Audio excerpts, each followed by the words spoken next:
I'll take the greedy, self-centered, reprobate, disgusting bastard for $500, Alex. This Indian businessman threw a $325 million wedding for his son. Who is Mukesh Ambani? In case you don't know what I'm talking about, let me explain.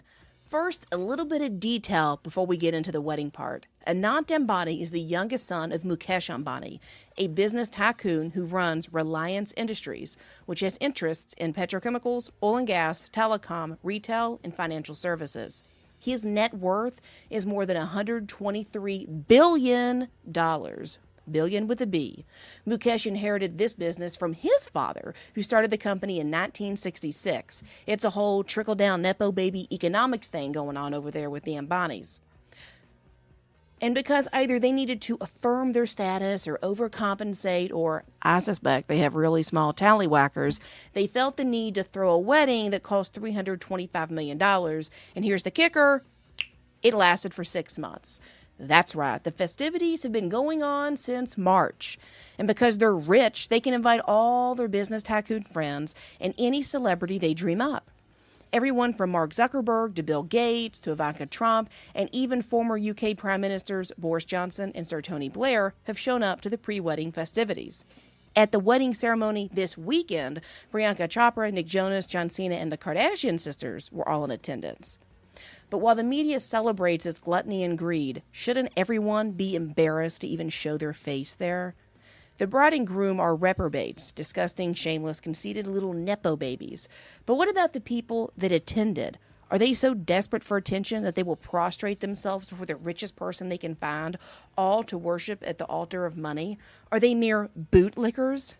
I don't know how these people think they can go to that event, that wedding, and ever want to relate to any fan base or any normal human being ever again. And I mean, do they not have even an ounce of shame? How can any of these bigwigs and Hollywood stars ever pretend to ask us to donate a dime to their charity or one they're a spokesperson for when they went to a wedding that cost $325 million? I have seen turds with more integrity than these celebrities. There's been musical performances by Justin Bieber and Rihanna. It's been a real howdy-doody shindig, and everybody's there for it.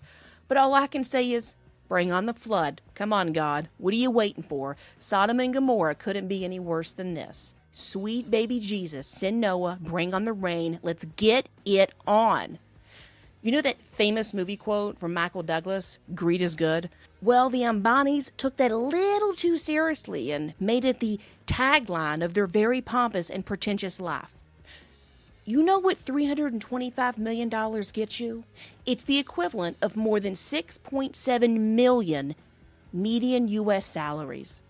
That's right, you could literally pay 6.7 million Americans their yearly salary with that wad of cash. George Carlin used to say that it's one big club and you ain't in it. Couldn't be any truer statement ever said.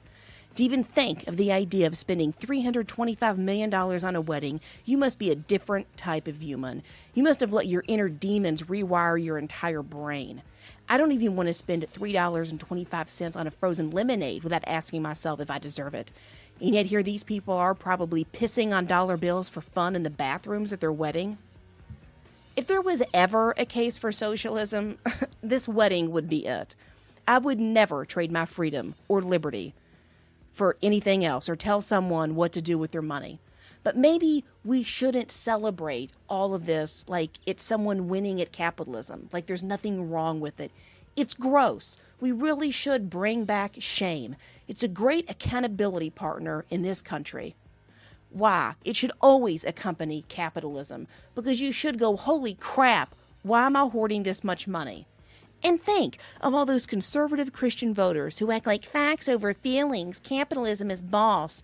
Just remember, the same Jesus you proclaim when you vote is the same Jesus that condemns lavish, immodest displays of wealth.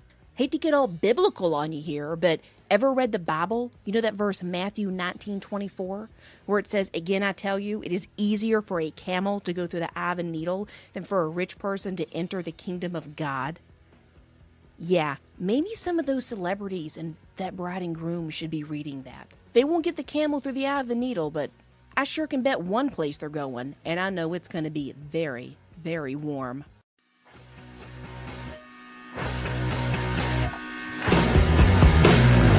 Mark your calendar for July 25th through 27th. Ladies Love Politics will be attending the Bitcoin 2024 conference. Join me online as I cover the event, or grab a ticket and see for yourself the wonderful world of Bitcoin. Ladies Love Politics is a proud media partner of Bitcoin 2024. In the meantime, be sure to follow the Ladies Love Politics channel on TikTok, YouTube, and Instagram.